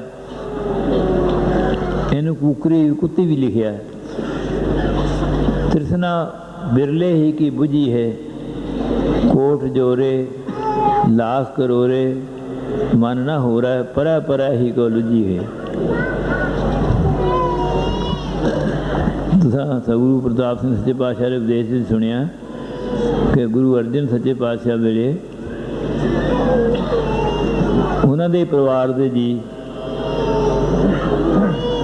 ਰਾਹ ਵਿੱਚ ਬਹਿ ਜਾਂਦੇ ਸਨ, ਗੁਰੂ ਅਰਜਨ ਕੋਲ ਆਉਣ ਨਹੀਂ ਸਨ ਦਿੰਦੇ। ਫਿਰ ਭਾਈ ਗੁਰਦਾਸ ਜੀ ਨੇ ਜਾ ਕੇ ਉਹਨਾਂ ਦਾ ਨਿਤਾਰਾ ਕੀਤਾ। ਇਹ ਉਹਨਾਂ ਦੀ ਰਜਾ ਹੈ। ਪਰ ਇਸ ਤਰ੍ਹਾਂ ਦੇ ਹਾਲਾਤ ਕਿਉਂ ਪੈਦਾ ਹੁੰਦੇ ਨੇ? ਤ੍ਰਿਸ਼ਨਾ ਕਰਕੇ ਹੁੰਦੇ ਨੇ, ਲਾਲਚ ਕਰਕੇ ਹੁੰਦੇ ਨੇ। ਜਿਹਦੇ ਵਾਸਤੇ ਲਿਖਿਆ ਲਾਲਚ ਛੱਡਾ ਹੋ ਅੰਧਿਓ ਲਾਲਚ ਦੁੱਖ ਭਾਰੀ। ਇੱਕ ਇਹਨਾਂ ਨੂੰ ਲਾਲਚ ਦੁੱਖ ਭਾਰੀ ਜਾਪਦਾ ਅਤੇ ਇੱਕ ਇਹਨਾਂ ਨੂੰ ਲਾਲਚ ਬੜਾ ਸਵਾਦ ਲੱਗਦਾ। ਕਾਹੂ ਕੀ ਸੰਗਤ ਮਿਲ ਜੀਵਨ ਮੁਕਤ ਹੋਏ। ਉਹ ਸੰਗਤ ਵਿੱਚ ਮਿਲਿਆ ਜਾਏ ਜਿਹਦੇ ਨਾਲ ਜੀਵਨ ਮੁਕਤ ਹੋਵੇ। ਪਰ ਦੂਸਰੇ ਪਾਸੇ ਹੈ ਕਾਹੂ ਕੀ ਸੰਗਤ ਮਿਲ ਜੰਮਪੁਰ ਜਾਤ ਹੈ। ਜਦੋਂ ਮਨ ਖਰਾਬ ਹੋਇਆ ਹੁੰਦਾ ਨਾ, ਉਹ ਕਹਿੰਦੇ ਨੇ ਜਿਹੜੇ ਸਿਗਰਟ ਪੀਣ ਵਾਲੇ ਨੇ ਨਾ, ਉਹਨਾਂ ਨੂੰ ਦੱਸਿਆ ਜਾਂਦਾ ਹੈ ਕਿ ਇਹਦੇ ਨਾਲ 70% ਆਦਮੀਆਂ ਨੂੰ ਕੈਂਸਰ ਹੋ ਜਾਂਦਾ। ਸਿਗਰਟ ਨਾ ਪੀਆ ਕਰੋ। ਜਿਹੜੇ ਉਹ ਕਾਹੂ ਕੀ ਸੰਗਤ ਮਿਲ ਜੰਮਪੁਰ ਜਾਣ ਵਾਲੇ ਹੁੰਦੇ ਨੇ ਨਾ, ਉਹਨਾਂ ਜਿਹੜੇ 30% ਬਚ ਜਾਂਦੇ ਨੇ, ਅਸੀਂ ਉਹ ਹਾਂ। ਇਹ ਕੀ ਪਤਾ ਉਹ ਹੈਗੇ ਨੇ ਕਿ ਨਹੀਂ ਹੈਗੇ, ਪਰ ਉਹਨਾਂ ਨੇ ਆਪਣੇ ਆਪ ਨੂੰ ਸੋਚ ਲਿਆ। ਇੱਕ ਆਦਮੀ, ਇੱਕ ਸਰੀਰ ਜਿਹੜਾ ਪੌਣੇ 3 ਮਣ ਦੇ ਕਰੀਬ ਵਜਨ ਸੀ, ਉਹਨੂੰ ਆਖਿਆ ਤੂੰ ਜਰਾ ਪਰਾਂ ਹੋ ਕੇ ਬਹਿ। ਉਹ ਆਂਦਾ ਵੇਖੋ ਮੈਂ ਇੱਕ ਗਿੱਠ ਥਾਂ ਵਿੱਚ ਬੈਠਾ, ਇੱਥੇ ਆਪਣੇ ਅੱਗੇ ਆਪੇ ਇੱਕ ਗਿੱਠ ਕਰਕੇ ਨਾ ਆਂਦਾ ਮੈਂ ਗਿੱਠ ਥਾਂ 'ਚ ਬੈਠਾ, ਕਿੰਨਾ ਸਾਰਾ ਇੱਧਰ ਅਤੇ ਕਿੰਨਾ ਸਾਰਾ ਉੱਧਰ ਹੈ। ਪਰ ਉਹਨੇ ਇਹ ਮੰਨ ਲਿਆ ਕਿ ਮੈਂ ਇਹ ਗਿੱਠ ਥਾਂ 'ਚ ਬੈਠਾ, ਜਿਹੜੀ ਮੈਂ ਗੱਲ ਆਖੀ ਹੈ ਠੀਕ ਹੈ। ਇਸ ਸੰਗਤ ਵਿੱਚ ਆ ਕੇ ਅਸਾਂ ਇਹ ਸਿੱਖਣਾ ਕਿ ਅਸਾਂ ਭਗਵਾਨ ਦੇ ਬੂਹੇ ਵਿੱਚ, ਸਤਿਗੁਰੂ ਦੇ ਦਰ, ਸਤਿਗੁਰਾਂ ਦੇ ਘਰ ਵਿੱਚ ਕਿਸ ਤਰ੍ਹਾਂ ਜਾਣਾ। ਬਾਣੀ ਵਿੱਚ ਇਸ ਤਰ੍ਹਾਂ ਲਿਖਿਆ, ਥੀ ਹੋ ਪਵਾਹੀ ਦੱਬ, ਜੇ ਸਾਈਂ ਲੋੜਾ ਸਭ। ਉਸ ਤਰ੍ਹਾਂ ਦੀ ਦੱਬ ਹੋ ਜਾ ਜੇ ਤੂੰ ਉਸ ਥਾਂ 'ਤੇ ਜਾਣਾ। ਇੱਕ ਛਿੱਜਾ ਹੈ ਵਿਆਹ ਲਤਾੜੀਆ ਹੈ, ਤਾਂ ਸਾਈਂ ਦਾ ਦਰਬਾੜੀ ਹੈ। ਜਿਹਨੇ ਇਹ ਆਖਣਾ ਕਿ ਮੈਂ ਇੰਨੇ ਰੁਪਈਏ ਮੱਥਾ ਟੇਕੇ ਸੀ, ਮੈਂ ਇੰਨੇ ਹੋਲੇ ਕਰਾਏ, ਮੈਂ ਇੰਨੇ ਮੇਲੇ ਕਰਾਏ, ਉਹ ਉਹਨਾਂ ਵਿੱਚ ਆ ਜਾਂਦੇ ਨੇ ਜਿਹਨਾਂ ਨੂੰ ਆਖਿਆ ਜਾਂਦਾ ਹੈ ਕਿ ਤੀਰਥ ਵਰਤ ਅਰਦਾਨ ਕਰ, ਮਨ ਮੈਂ ਤਰੈ ਗੁਮਾਨ, ਨਾਨਕ ਨੇ ਫਲ ਜਾਤ ਤੇ ਜੋ ਕੁੰਚੇ ਇਸ਼ਨਾਨ। ਜਿਸ ਤਰ੍ਹਾਂ ਹਾਥੀ ਦਾ ਇਸ਼ਨਾਨ, ਹਾਥੀ ਦਾ ਇਸ਼ਨਾਨ ਕੀ ਹੈ? ਬੰਦੇ ਇਸ਼ਨਾਨ ਕਰਦੇ ਨੇ, ਮਿੱਟੀ ਲੱਗ ਜਾਂਦੀ ਉਹਨਾਂ ਨੂੰ, ਅਤੇ ਉਹ ਇਸ਼ਨਾਨ ਕਰਕੇ ਮਿੱਟੀ ਲਾ ਲੈਂਦੇ ਨੇ। ਪਰ ਹਾਥੀ ਦਾ ਕੰਮ ਇਹ ਹੈ ਕਿ ਪਹਿਲੋਂ ਜਾ ਕੇ ਪਾਣੀ ਪਾਏਗਾ ਪਿੰਡੇ 'ਤੇ ਪਾਣੀ ਪਾ ਕੇ ਉੱਤੇ ਮਿੱਟੀ ਸੁੱਟੇਗਾ। ਇਸ ਤਰ੍ਹਾਂ ਦੀ ਹਾਲਤ ਹੋ ਜਾਂਦੀ ਹੈ, ਜਿਹੜੀ ਜੰਮ ਜਾਵੇ ਮਿੱਟੀ ਲਵੇ ਨਾ ਛੇਤੀ। ਇੱਥੇ ਅਸੀਂ ਸੇਵਾ ਕਰਨ ਵਾਸਤੇ ਆਉਂਦੇ ਹਾਂ। ਜਿਸ ਤਰ੍ਹਾਂ ਤੁਹਾਨੂੰ ਪਤਾ ਹੈ ਵਿੱਦਿਅਕ ਜਥੇ ਵਾਲਿਆਂ ਨੇ ਪਿਛਲੇ ਮੇਲੇ 'ਤੇ ਵੀ ਬਹੁਤ ਸੇਵਾ ਕੀਤੀ ਸੀ। ਉੱਥੇ ਨਹਿਰ 'ਤੇ ਪੁਲੀ ਵੀ ਬਣਾ ਦਿੱਤੀ। ਹੋਰ ਕੋਈ ਵੀ ਕੰਮ ਹੋਵੇ ਉਹਨਾਂ ਨੂੰ ਆਖਣਾ ਨਹੀਂ ਪੈਂਦਾ। ਕਈ ਸਰੀਰ ਤੇ ਆਉਂਦੇ ਜੀ ਮੈਨੂੰ ਹੁਕਮ ਨਹੀਂ ਹੋਇਆ, पर कई ਜਿਹੜੇ ਨੇ ਉਹ ਆਪਣੇ ਆਪ ਕਰਦੇ ਨੇ, ਉਹ ਬੜੇ ਧਨ ਨੇ। ਵਿਦਿਅਕ ਜਥੇ ਵਾਲੇ ਇੱਥੇ ਖਾਸ ਕਰਕੇ ਇਲਨਾਬਾਦ ਵਾਲੇ, ਉਹਨਾਂ ਨੇ ਬਹੁਤ ਸੇਵਾ ਕੀਤੀ ਹੈ। ਅਤੇ ਉਹ ਸੇਵਾਦਾਰ ਜਿਹੜੇ ਨੇ ਦਸਵੰਧ ਜੀ ਪੂਰਾ ਹਿੱਸਾ ਪਾਉਂਦੇ ਨੇ। ਦਸਵੰਧ ਚੰਗੀ ਤਰ੍ਹਾਂ ਦਿਆ ਕਰੋ ਤਾਂ ਕਿ ਉਹ ਜਿਹੜੇ ਪੈਸੇ ਨੇ ਸਾਡੇ, ਉਹ ਸਿਨੇਮੇ 'ਤੇ ਨਾ ਲੱਗਣ, ਵਕੀਲਾਂ 'ਤੇ ਨਾ ਲੱਗਣ, ਹੋਰ ਕਿਸੇ ਕੰਮ 'ਤੇ, ਗਲਤ ਕੰਮ 'ਤੇ ਨਾ ਲੱਗਣ, ਸਤਿਗੁਰੂ ਵਾਲੇ ਪਾਸੇ ਜਾਣ। ਉਹ ਅਤੇ ਇੱਕ 1.25 ਲੱਖ ਪਾਠ ਜਿਹੜੇ ਪਹਿਲੇ ਸ਼ੁਰੂ ਕੀਤੇ ਸਨ, ਉਹ ਪਾਠ ਸੰਪੂਰਨ ਹੋ ਕੇ ਸਤਿਗੁਰਾਂ ਦੀ ਕਿਰਪਾ ਨਾਲ ਦੂਸਰੇ ਜਿਹੜੇ ਪਾਠ 1.25 ਲੱਖ ਸ਼ੁਰੂ ਕੀਤੇ ਨੇ, ਉਹਨਾਂ 'ਚੋਂ 5ਵਾਂ ਕੋਈ ਹਿੱਸਾ ਹੋ ਗਏ ਨੇ, ਬਾਕੀ ਚੱਲਦੇ ਨੇ। ਉਹਨਾਂ ਵਿੱਚ ਹਿੱਸਾ ਪਾਓ, ਤਗੜੇ ਹੋ ਗਏ। ਪ੍ਰਬੰਧਕਾਂ ਨੂੰ ਆਪਣੇ ਆਪਣੇ ਪਾਠ ਲਿਖਾਓ। ਪਾਠ ਕਰਨੇ ਕਾਹਦੇ ਵਾਸਤੇ ਨੇ? ਇਸ ਵਾਸਤੇ ਨਹੀਂ ਕਰਨੇ ਕਿ ਮੇਰੇ ਘਰ ਪੁੱਤਰ ਜੰਮ ਪਏ, ਮੈਨੂੰ ਪੈਸੇ ਮਿਲ ਜਾਣ, ਮੇਰੀ ਸ਼ੋਭਾ ਲੋਕ ਕਰਨ। ਇਸ ਵਾਸਤੇ ਕਰਨੇ ਨੇ ਕਿ ਸਤਿਗੁਰੂ ਰਾਮ ਸਿੰਘ ਦੇ ਦਰਸ਼ਨ ਹੋਣ ਅਤੇ ਸਾਰੀ ਦੁਨੀਆ ਦੇ ਧਰਮ ਵਰਤੇ, ਜਿਹੜੀਆਂ ਦੁੱਖ ਤਕਲੀਫਾਂ ਨੇ ਸਾਡੀਆਂ, ਉਹ ਹਟ ਜਾਣ। ਸਦਾ ਸੁਖ ਮਨ ਵਸੈ, ਦੁੱਖ ਸੰਸਾਰਾ ਖੋਵੈ, ਗੁਰ ਨਵਨਿਤ ਦਰਿਆਓ, ਜਨਮ ਹਮ ਕਾਲਖਤ ਹੋਵੈ। ਅਤੇ ਇੱਕ ਮੈਂ ਇੱਥੇ ਅਰਜ਼ ਕਰ ਰਿਹਾ ਵੀ ਹੁਣ ਡੇਰੇ ਉੱਥੇ ਮੇਰੇ ਕੋਲ ਆਉਣ ਦੀ ਖੇਚਲ ਨਾ ਕਰੋ। ਜਿਨ੍ਹਾਂ ਨੇ ਜਾਣਾ ਹੈ ਉਹਨਾਂ ਨੂੰ ਖੁਸ਼ੀਆਂ ਨੇ ਸਤਿਗੁਰਾਂ ਦੀਆਂ, ਅਤੇ ਉਹਨਾਂ ਨੇ ਹੋਲੇ ਦੇ ਪਰਬ 'ਤੇ ਆ ਕੇ ਦਰਸ਼ਨ ਕੀਤੇ ਨੇ, ਸਾਧ ਸੰਗਤ ਵਾਂਗ ਕੀਤੇ ਨੇ। ਅਤੇ ਉਹ ਪੰਡਿਤ ਜੀ ਕਈ ਵਾਰੀ ਆਉਂਦੇ ਹੁੰਦੇ ਨੇ, ਕਈ ਆਦਮੀ ਇਹ ਸੁੱਖਣਾ ਸੁੱਖ ਕੇ ਆਉਂਦੇ ਨੇ ਵੀ ਮੈਂ ਉੱਥੇ ਮੇਲੇ ਜਾਵਾਂ ਅਤੇ ਇੰਨੀਆਂ ਜੁੱਤੀਆਂ ਚੁੱਕ ਲਵਾਂ। ਪਰ ਉਹ ਜੋ ਸਤਿਗੁਰਾਂ 'ਚ ਜਾਏ, ਕਿਸੇ ਦੇ ਮਨ 'ਚ ਜਿਤ ਕੋ ਲਾਇਆ ਤਿਤ ਹੀ ਲਾਗਾ, ਤੈਸੇ ਕਰਮ ਕਮਾਵੇ। ਮੈਂ ਕੱਲ੍ਹ ਵੀ ਅਰਜ਼ ਕੀਤੀ ਸੀ, ਮੈਂ ਫਿਰ ਤੁਹਾਨੂੰ ਅਰਜ਼ ਕਰਦਾ ਬਈ ਪਿਛਲੇ ਚੰਗੇ ਕਰਮਾਂ ਦਾ ਫਲ ਹੈ ਕਿ ਸਾਨੂੰ ਮਨੁੱਖ ਜਨਮ ਮਿਲਿਆ। ਮੈਂ ਅੱਗੇ ਕਈ ਵਾਰੀ ਆਖਿਆ ਵੀ ਆਦਮੀ ਇਸ ਤਰ੍ਹਾਂ ਨਹੀਂ ਵੀ ਮਾਤਾ ਪਿਤਾ ਦੇ ਸੰਗ ਨਾਲ ਬੱਚੇ ਪੈਦਾ ਹੋ ਗਏ, ਇਹ ਭੁਲੇਖਾ ਹੈ। ਮਾਧਵੇ ਕਿਆ ਕਹੀਏ ਭ੍ਰਮ ਐਸਾ, ਜੈਸਾ ਮਾਨੀਆ ਹੋਏ ਨਾ ਤੈਸਾ।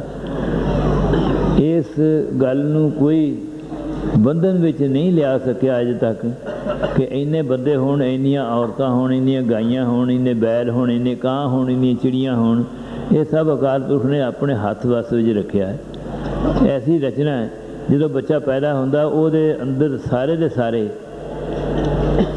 ਜਿਹੜੇ ਹਥਿਆਰ ਨੇ, ਵੇਖਣ ਦੇ, ਹਿੱਲਣ ਦੇ, ਕੰਮ ਕਰਨ ਦੇ, ਸੋਚਣ ਦੇ, ਸਾਰੇ ਦੇ ਸਾਰੇ ਉਹਦੇ ਅੰਦਰ ਪੂਰੀ ਤਰ੍ਹਾਂ ਬਣ ਜਾਂਦੇ ਨੇ। ਉਹ ਵੱਧਦੀ ਉਮਰ ਦੇ ਹਿਸਾਬ ਨਾਲ ਉਸ ਤਰ੍ਹਾਂ ਹੀ ਉਹ ਵਿਕਸਿਤ ਹੁੰਦੇ ਨੇ। ਸੋ ਇੱਥੇ ਅਸੀਂ ਇਸ ਵਾਸਤੇ ਆਉਂਦੇ ਹਾਂ ਕਿ ਅਸਾਂ ਇਹ ਸੰਸਾਰ ਤੋਂ ਜਦੋਂ ਜਾਣਾ ਹੈ ਉਦੋਂ ਸਾਨੂੰ ਚੰਗਾ ਥਾਂ ਮਿਲੇ। ਪਰ ਇੱਥੇ ਬੈਠ ਕੇ ਉਸ ਚੰਗੇ ਥਾਂ ਜਾਣ ਵਾਸਤੇ ਜਿਹੜੇ ਕੰਮ ਨੇ ਉਹ ਨਹੀਂ ਹੁੰਦੇ, ਜਿਹੜੇ ਉਸ ਜਾਣ ਵਾਲੇ ਥਾਂ 'ਚ ਰੁਕਾਵਟ ਪਾਉਂਦੇ ਨੇ ਉਹ ਕੰਮ ਹੁੰਦੇ ਨੇ। ਜਿਹੜੀ ਉਲਟ ਚੀਜ਼ ਹੈ ਉਹ ਸਾਡੇ ਮਨ ਵਿੱਚ ਵੱਸਦੀ ਹੈ। ਜੋ ਪਰਾਇਓ ਸੋਈ ਆਪਣਾ, ਜੋ ਤਜ ਛੋਡਣ ਤਿਸ ਸਿਓ ਮਨ ਰਚਨਾ। ਕਹੋ ਗੁਸਾਈ ਮਿਲਿਆ ਕੇ, ਜੋ ਵਿਵਰਜਿਤ ਤਿਸ ਸਿਓ ਨੇ। ਝੂਠ ਬਾਤ ਸਾ ਸੱਚ ਕਰ ਜਾਤੀ, ਸੱਚ ਹੋਵਨ ਮਨ ਲੱਗਾ ਨਾ ਰਾਤੀ। ਬਾਵਾ ਮਾਰਗ ਟੇਢਾ ਚੱਲਣਾ। ਜਿਹੜੇ ਟੇਢੇ ਮਾਰਗ ਚੱਲਦੇ ਨੇ ਨਾ, ਉਹ ਕਹਿੰਦੇ ਨੇ ਅਸੀਂ ਸਿੱਧੇ ਰਾਹ ਚੱਲਦੇ ਹਾਂ। ਤੁਸੀਂ ਆਮ ਵੇਖੋ, ਤੁਸੀਂ ਜਿਹੜੀ ਪੱਗ ਸਿੱਧੀ ਹੈ ਨਾ, ਇਹਨੂੰ ਪੁੱਠੀ ਆਂਦੇ ਨੇ। ਇਹ ਪੱਗ ਕੁੱਕਿਆਂ ਦੀ ਨਹੀਂ, ਇਹ ਪੱਗ ਗੁਰੂ ਨਾਨਕ, ਗੁਰੂ ਗੋਬਿੰਦ ਸਿੰਘ, ਪੰਜਾਂ ਪਿਆਰਿਆਂ ਦੀ, ਸਾਰਿਆਂ ਦੀ ਸ਼ਕਲਾਂ ਵੇਖੋ। ਪਰ ਇਸ ਪੱਗ ਨੂੰ ਆਂਦੇ ਨੇ ਪੁੱਠੀ ਹੈ। ਜਿਹੜੀ ਪੱਗ ਗੁੱਠ ਵਾਲੀ ਬੰਨ੍ਹਦੇ ਨੂੰ ਆਂਦੇ ਨੇ ਸਿੱਧੀ ਹੈ। ਮੇਰਾ ਕਹਿਣ ਦਾ ਮਤਲਬ ਇਹ ਵੀ ਜਿਹੜੇ ਟੇਢੇ ਚੱਲਣ ਵਾਲੇ ਨੇ ਨਾ, ਉਹ ਆਪਣੇ ਆਪ ਨੂੰ ਸਿੱਧਾ ਆਖਦੇ ਨੇ। ਪਾਪ ਬੁਰਾ ਪਾਪੀ ਕੋ ਪਿਆਰਾ, ਉਹਨਾਂ ਨੂੰ ਚੰਗਾ ਲੱਗਦਾ। ਬਾਵਾ ਮਾਰਗ ਟੇਢਾ ਚੱਲਣਾ, ਸਿੱਧਾ ਛੋੜ ਅਪੂਠਾ ਬੁਣਨਾ। ਇਸ ਕਰਕੇ ਸਾਡੇ ਜਾਣ ਰਾਹ ਦੇ ਵਿੱਚ ਜਿੱਥੇ ਅਸਾਂ ਜਾਣਾ ਰੁਕਾਵਟ ਪੈਂਦੀ ਹੈ। ਸਾਡਾ ਨਾਂ ਨਾਮਧਾਰੀ ਹੈ, ਪਰ ਆਪਣੇ ਮਨ ਨਾਲ ਸੋਚ ਕੇ ਵੇਖੋ ਵੀ ਅਸੀਂ ਨਾਮ ਕਿੰਨਾ ਕੁ ਜਪਦੇ ਹਾਂ। ਇਹ ਠੀਕ ਹੈ, ਲੋਕਾਂ ਨਾਲੋਂ ਸਾਡਾ ਬੜਾ ਫਰਕ ਹੈ। ਇਹ ਕਿਰਪਾ ਸਤਿਗੁਰਾਂ ਦੀ ਹੈ ਕਿ ਜਿਹੜਾ ਜਪ ਪ੍ਰਯੋਗ ਅਸੀਂ 40 ਦਿਨ ਪਹਿਲੋਂ ਕਰਦੇ ਸਾਂ, ਹੁਣ ਸਤਿਗੁਰਾਂ ਦੀ ਕਿਰਪਾ ਨਾਲ ਉਹ ਸਾਰਾ ਸਾਲ ਚੱਲਦਾ। ਭੈਣੀ ਸਾਹਿਬ ਚੱਲਦਾ, ਕੁਛ ਪਿੰਡਾਂ ਵਿੱਚ ਚੱਲਦਾ ਇੱਥੇ। ਇਸ ਤੋਂ ਇਲਾਵਾ ਪੱਛਮੀ ਦੇਸ਼ਾਂ ਵਿੱਚ ਜਿੱਥੇ ਪ੍ਰਵਾਹ ਚੱਲਦਾ ਲਾਲਚ ਦਾ, ਈਰਖਾ ਦਾ, ਦਵੈਸ਼ ਦਾ, ਮਾੜੀਆਂ ਚੀਜ਼ਾਂ ਦਾ, ਉੱਥੇ ਸਤਿਗੁਰਾਂ ਦੀ ਕਿਰਪਾ ਨਾਲ ਇੰਗਲੈਂਡ ਦੇ ਵਿੱਚ ਸਾਊਥ ਹਾਲ, ਬਰਮਿੰਗਮ, ਮੈਨੂੰ ਪਤਾ ਨਹੀਂ ਸਾਰੇ ਸ਼ਹਿਰਾਂ ਦਾ, ਲੀਡਸ ਅਤੇ ਇੱਕ ਹੋਰ ਸ਼ਹਿਰ ਕੁਇੰਟਰੀ ਸ਼ਹਿਰ, ਇਹ ਤੋਂ ਬਿਨਾਂ ਸਾਰੇ ਸ਼ਹਿਰਾਂ 'ਚ ਉੱਥੇ ਰੋਜ਼ ਕੋਈ ਸਵੇਰੇ ਤੜਕੇ 2 ਤੋਂ 4 ਤੱਕ, ਕੋਈ 4 ਤੋਂ 6 ਤੱਕ ਉੱਥੇ ਨਾਮ ਸਿਮਰਨ ਚੱਲਦਾ। ਮੈਂ ਜਿਹੜੀ ਗੱਲ ਕਰ ਰਿਹਾ ਨਾ, ਇਹਦਾ ਮਤਲਬ ਇਹ ਨਹੀਂ ਕਿ ਸਾਡੀ ਬੜੀ ਬਹਾਦਰੀ ਹੈ, ਸਿਰਫ ਇਸ ਵਾਸਤੇ ਕਿ ਦੂਜੇ ਲੋਕਾਂ ਨੂੰ ਵੀ ਉਤਸ਼ਾਹ ਮਿਲੇ ਅਤੇ ਉਹ ਵੀ ਇਹ ਕਰਨਾ ਸ਼ੁਰੂ ਕਰ ਦੇਣ। ਅਤੇ ਕੈਨੇਡਾ ਵਿੱਚ ਚੱਲਦਾ, ਉਹਨਾਂ ਪੱਛਮੀ ਦੇਸ਼ਾਂ 'ਚ ਜਿੱਥੋਂ ਇਸ ਨਾਮ ਦੇ, ਬਾਣੀ ਦੇ, ਆਸ਼ੇ ਦੇ ਵਿਰੁੱਧ ਫੁਹਾਰੇ ਚੱਲਦੇ ਨੇ, ਉਹਨਾਂ ਦੇਸ਼ਾਂ 'ਚ ਸਤਿਗੁਰਾਂ ਦੀ ਕਿਰਪਾ ਨਾਲ ਇਹ ਨਾਮ ਸਿਮਰਨ ਚੱਲਦਾ। ਅਤੇ ਤੁਸੀਂ ਇਹ ਵੇਖੋ ਵੀ ਸਾਡੇ ਇੱਥੇ ਕਿੰਨੇ ਪਿੰਡ ਨੇ। ਇਹ ਕੋਸ਼ਿਸ਼ ਕਰੋ ਹਰ ਪਿੰਡ ਦੇ ਵਿੱਚ ਇੱਕ ਵਰਨੀ ਚਾਲੂ ਹੋਵੇ, ਹਰ ਪਿੰਡ ਦੇ ਵਿੱਚ ਰੋਜ਼ ਤੜਕੇ ਉੱਠ ਕੇ 2 ਤੋਂ 6 ਵਜੇ ਤੱਕ 4 ਘੰਟੇ ਸਵੇਰੇ ਨਾਮ ਸਿਮਰਨ ਕੀਤਾ ਜਾਇਆ ਕਰੇ, ਸ਼ਾਮ ਨੂੰ ਵੱਖਰਾ ਕੀਤਾ ਜਾਵੇ। ਪੈਸੇ ਕਮਾਉਣ ਵਾਸਤੇ ਅਮਰੀਕਾ ਵਿੱਚ ਇੱਕ ਆਦਮੀ ਦਾ ਮੈਨੂੰ ਪਤਾ ਲੱਗਾ ਭਈ ਉਹ 16 ਘੰਟੇ ਕੰਮ ਕਰਦਾ ਪੈਸੇ ਕਮਾਉਣ ਵਾਸਤੇ। ਪਰ ਜਿਹੜੇ ਨਾਮ ਸਿਮਰਨ ਵਾਲੇ ਨੇ, ਇੱਕ ਸੰਤ ਪ੍ਰੀਤਮ ਸਿੰਘ ਜੀ ਨੇ ਸ਼ੰਕਰ ਤੋਂ, ਨੈਰੋਬੀ ਰਹਿੰਦੇ ਸਨ, ਉੱਥੇ ਆਪਣਾ ਇਲੈਕਟ੍ਰੀਸ਼ੀਅਨ ਦੀ ਦੁਕਾਨ ਕੰਮ ਕਰਦੇ ਸਨ, ਵਿਹਾਰ ਕਰਦੇ ਸਨ। ਸਾਡੀ ਸੰਗਤ ਦੇ ਉਹ ਮੇਰੇ ਖਿਆਲ ਖਜ਼ਾਨਚੀ ਸਨ। ਉਹਨਾਂ ਨੇ ਮੈਨੂੰ ਆਖਿਆ ਵੀ ਮੈਂ ਨਾ 6 ਘੰਟੇ ਨਾਮ ਸਿਮਰਨ ਕਰਦਾ, ਮੇਰੇ ਟੱਬਰ ਨੂੰ ਬਿਠਾ ਕੇ ਆਖਿਓ ਮੇਰੇ ਨਾਲ ਸਾਥ ਦੇਣ। ਜਿਵੇਂ ਆਉਂਦੇ ਨੇ ਵੀ ਮੈਂ ਦੁਕਾਨ 'ਤੇ ਜਾਂਦਾ, ਮੇਰੇ ਟੱਬਰ ਦੇ ਜੀ ਜਿਹੜੇ ਨੇ ਉਹ ਇੱਧਰ ਉੱਧਰ ਤੁਰੇ ਫਿਰਦੇ ਨੇ, ਜੇ ਮੇਰੇ ਨਾਲ ਕੰਮ ਕਰਨ ਤਾਂ ਅਸੀਂ ਕਿੰਨੇ ਪੈਸੇ ਕਮਾ ਲਈਏ। ਪਰ ਉਹਨਾਂ ਨੇ ਉਸ ਧਨ ਵਾਸਤੇ ਆਖਿਆ ਜਿਹਦੇ ਵਾਸਤੇ ਲਿਖਿਆ ਨਾਮ ਧਨ ਜਿਸ ਜਨ ਕੈ ਪਾਲੈ ਸੋਈ ਪੂਰਾ ਸਾਹਾ। ਮੈਂ ਉਹਨਾਂ ਦੇ ਪਰਿਵਾਰ ਨੂੰ ਸੱਦ ਕੇ ਆਖਿਆ ਵੀ ਤੁਸੀਂ ਸੰਤਾਂ ਨਾਲ ਸਾਥ ਦਿਆ ਕਰੋ ਅਤੇ 6-6 ਘੰਟੇ ਨਾਮ ਸਿਮਰਨ ਸਾਰੇ ਕਰਿਆ ਕਰੋ। ਜਦੋਂ ਅਗਲੇ ਸਾਲ ਮੈਂ ਗਿਆ ਨਾ, ਆਉਂਦੇ ਨੇ ਗੱਲ ਇਹ ਹੈ ਵੀ ਦਿਹਾੜੀ ਤਾਂ 8 ਘੰਟੇ ਦੀ ਹੁੰਦੀ ਹੈ ਅਤੇ ਮੈਂ ਸਿਰਫ 6 ਘੰਟੇ ਹੀ ਕਰਦਾ, ਦਿਹਾੜੀ ਨਹੀਂ ਪੂਰੀ ਹੁੰਦੀ। ਅਤੇ ਹੁਣ ਮੇਰੇ ਟੱਬਰ ਨੂੰ ਆਖੋ ਮੇਰੇ ਨਾਲ 8 ਘੰਟੇ ਨਾਮ ਸਿਮਰਨ ਕਰਿਆ ਕਰਨ। ਕਿੰਨਾ ਕੁ ਹੁੰਦਾ, ਕਿੰਨਾ ਕੁ ਨਹੀਂ, ਲੇਕਿਨ ਇਹ ਰੀਝ ਹੈ, ਇਹ ਰਸਤਾ ਹੈ। ਜਿਹੜਾ ਆਦਮੀ ਤੁਰਦਾ ਹੈ ਉਹ ਕਿਸੇ ਨਾ ਕਿਸੇ ਤਰ੍ਹਾਂ ਪਹੁੰਚ ਜਾਂਦਾ। ਸੋ ਮੈਂ ਸਿਰਫ ਤੁਹਾਨੂੰ ਅਰਜ਼ ਕਰਨੀ ਵੀ ਆਪਣੇ ਆਪਣੇ ਪਿੰਡਾਂ ਵਿੱਚ, ਆਪਣੇ ਇਲਾਕੇ ਵਿੱਚ ਨਾਮ ਸਿਮਰਨ ਦਾ ਪ੍ਰਵਾਹ ਚਲਾਓ, ਪਰ ਇਹ ਚੰਗੀ ਤਰ੍ਹਾਂ ਚੇਤਾ ਰੱਖੋ ਕਦੇ ਇਹ ਦਿਲ ਵਿੱਚ ਗੱਲ ਨਾ ਆਏ ਕਿ ਮੈਂ ਨਾਮ ਸਿਮਰਨ ਕਰਦਾ। ਅਤੇ ਇਹ ਗੱਲ ਕੱਢ ਕੇ ਕਰੋ। ਜਿਸ ਤਰ੍ਹਾਂ ਤੁਸੀਂ ਦੁੱਧ ਲਿਆਉਂਦੇ ਹੋ ਚੁਆ ਕੇ, ਪਰ ਇਹ ਦੇਖਦੇ ਹੋ ਕਿ ਉਹਦਾ ਭਾਂਡਾ ਹੈ ਉਹਦੇ ਵਿੱਚ ਮਿੱਟੀ ਨਾ ਲੱਗੀ ਹੋਵੇ, ਉਹਦੇ 'ਚੋਂ ਕੋਈ ਪੁਰਾਣੀ ਕਿਸੇ ਚੀਜ਼ ਦੀ ਬੋ ਨਾ ਆਉਂਦੀ ਹੋਵੇ। ਵਸਤੂ ਅੰਦਰ ਵਸਤ ਸਮਾਵੈ ਦੂਜੀ ਹੋਵੇ ਪਾਸ, ਦੂਜੀ ਚੀਜ਼ ਕੱਢ ਦਿੱਤੀ ਜਾਵੇ ਵਿੱਚੋਂ। ਬਲਕਿ ਸਤਿਗੁਰਾਂ ਨੇ ਤਾਂ ਲਿਖਿਆ ਸੂਈ ਰਾਗ ਵਿੱਚ, ਭਾਂਡਾ ਧੋਏ ਬੈਸ ਧੂਪ ਦੇਵੋ ਤਉ ਦੁੱਧੈ ਕਉ ਜਾਵੋ। ਭਾਂਡੇ ਨੂੰ ਸਾਫ਼ ਕਰੋ, ਧੋ ਚੰਗੀ ਤਰ੍ਹਾਂ, ਫਿਰ ਸੁਕਾ ਕੇ ਉਹਦੇ ਵਿੱਚ ਸੁਗੰਧੀ ਪਾਓ, ਫਿਰ ਦੁੱਧ ਪਾਓ ਉਹਦੇ ਵਿੱਚ।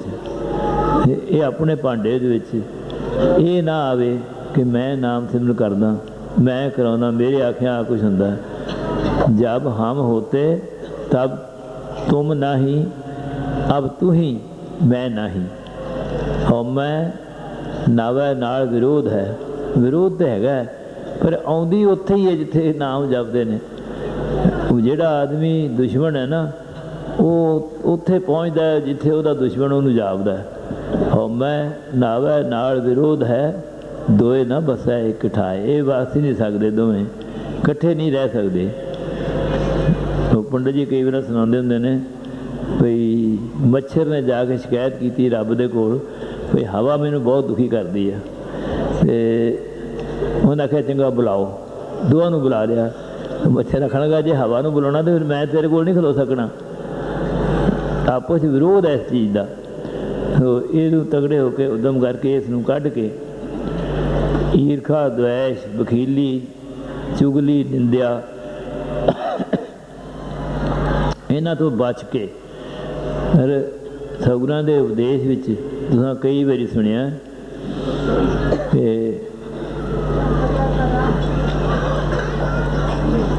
ज्ञानी ध्यानी गुणी धनाड़, नाम जपत घर घर में आड़।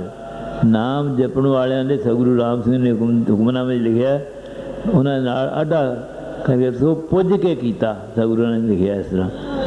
तो ये होना, पर तुसीं आपां सारे भगत खवाने आ, सतगुरां दे सेवक खवाने आ।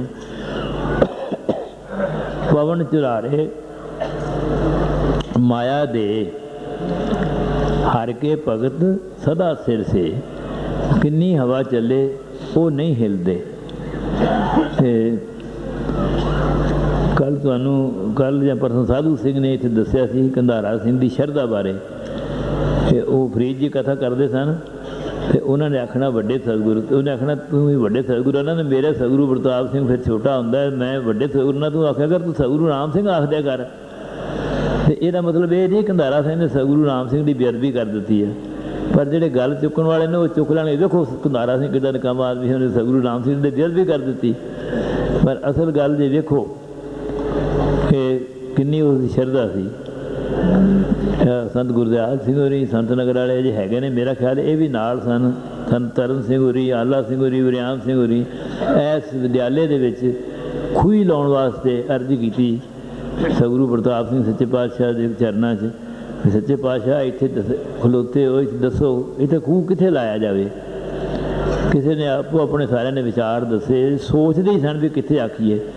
पर कंधारा सिंह ने सतगुरां दे चरणों के दुआले दुआले लीक गढ़ के ना गोल आंदा, इदू चंगा होर किहड़ा थां हो सकदा। सच्चे पातशाह आंदे ने ठीक है, पर जिहड़े माड़े मन वाले ने वो आखणगे सतगुरु अपनी तारीफ कराउंदे ने, पर वो उत्थे तारीफ का ते ना तारीफ का कोई फर्क नहीं पैंदा। जिहड़ा असां नाम जपना, सतगुरु राम सिंह के दर्शन विच पाठ करने ने, उन्हां विचों हौमै ईरखा कढ़ के ते सतगुरु राम सिंह के दर्शन विच पाठ पूरे होण। कल तुसां सुनिया सी इत्थे किसी ज्योतिषी ने विज्ञान के मुताबिक दस्सिया कि सतगुरु राम सिंह सच्चे पातशाह हैगे ने, तो उन्होंने इसे शरीर में आना है। ये दर्शन उदों होने ने जो उन्होंने रजा होनी है। होर भी कई शरीर ने दसिया, सतगुरां ने दर्शन भी होंगे ने, कई तो हुक्म होंदा। तो एक जो कल परसों सतगुरां ने उपदेश सुनिया सी, एक 7-8 साल का या किन्ने दा बच्चा है, उन्होंने सतगुरु राम सिंह ने दर्शन दिता। तो उन्होंने आख्या भी 1 घंटा नाम सिमरन मैं ही आख्या, ये सारे करया करो। तो तुसीं अपने परिवार दे विच हर परिवार अपने परिवार के बच्चों की भरावां की जिम्मेवारी लवे कि किहड़ा जिहड़ा 1 घंटा नाम सिमरन नहीं करता। जो तुसीं घर विच विहार करते हो, एक बंदा विहार करता, दूजा वेला बह नहीं रहिंदा, तैनूं मैं पैसे नहीं देने, तू मेरे नाल जांदा नहीं काम करने वास्ते। तो तुसीं उन्होंने आखो भी तुसीं सारे 1 घंटा नाम सिमरन एक वक्त मुकर्रर करो, शाम नूं 6 ਤੋਂ 7 तक करो, 7 ਤੋਂ 8 तक करो, किसी वेले करो। ये एक निश्चित समय नियत करो। तो सानू साडे प्रबंधकां नूं दसो, मैं पता करा मुड़ के जाके भी तुसीं इस नियत समय के अंदर बैठते हो, कदे टैलीफोन पर कदे जाके किसी तरह पता किया जाए। एक तो ਤੁਹਾਡੇ ਦਿਲ 'ਚ ਹੋਏਗਾ ਵੀ ਸਾਡਾ ਪਤਾ ਹੁੰਦਾ ਇਸ ਵਾਸਤੇ ਅਸੀਂ ਨਾਮ ਸਿਮਰਨ ਕਰੀਏ। ਇੱਕ ਮੈਂ ਜੇ ਜਾਵਾਂਗਾ ਨਾਮ ਸਿਮਰਨ ਵਾਲਿਆਂ ਦੇ ਦਰਸ਼ਨ ਹੋਣਗੇ ਤਾਂ ਮੇਰਾ ਵੀ ਭਲਾ ਹੋਏਗਾ। ਸੋ ਮੈਂ ਜਿਹੜੀਆਂ ਗੱਲਾਂ ਤੁਹਾਨੂੰ ਆਖੀਆਂ ਨੇ ਸਤਿਗੁਰਾਂ ਦੇ ਚਰਨਾਂ 'ਚ ਅਰਦਾਸ ਕਰੋ ਮੈਂ ਵੀ ਇਹਨਾਂ 'ਤੇ ਚੱਲ ਸਕਾਂ, ਸਤਿਗੁਰੂ ਰਾਮ ਸਿੰਘ ਦੇ ਦਰਸ਼ਨ ਹੋਣ ਤਾਂ ਕਿ ਇਸ ਦੁਨੀਆ ਦਾ ਅਤੇ ਅੱਗੇ ਜਾ ਕੇ ਨਿਸਤਾਰਾ ਹੋ ਸਕੇ। ਸੋ ਮੈਂ ਇਹੋ ਹੀ ਅਰਜ਼ ਕਰਕੇ ਤੁਹਾਡੇ ਕੋਲੋਂ ਆਗਿਆ ਲਵਾਂਗਾ। ਸਤਿ ਸ਼੍ਰੀ ਅਕਾਲ।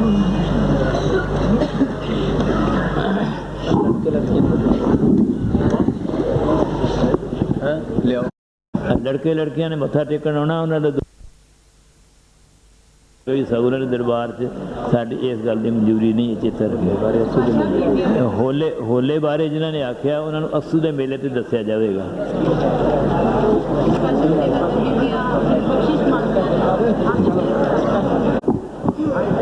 ਜਿਵੇਂ ਸਿੰਘਾਂ ਨੇ ਜਥੇਬੰਦੀ ਬਣਾਈ ਹੈ, ਮਾਈਆਂ ਨੇ ਵੀ ਬਣਾਈ ਹੈ, ਉਹਨਾਂ ਦਾ ਪੂਰਾ ਸਾਥ ਦਿਆ ਕਰੋ।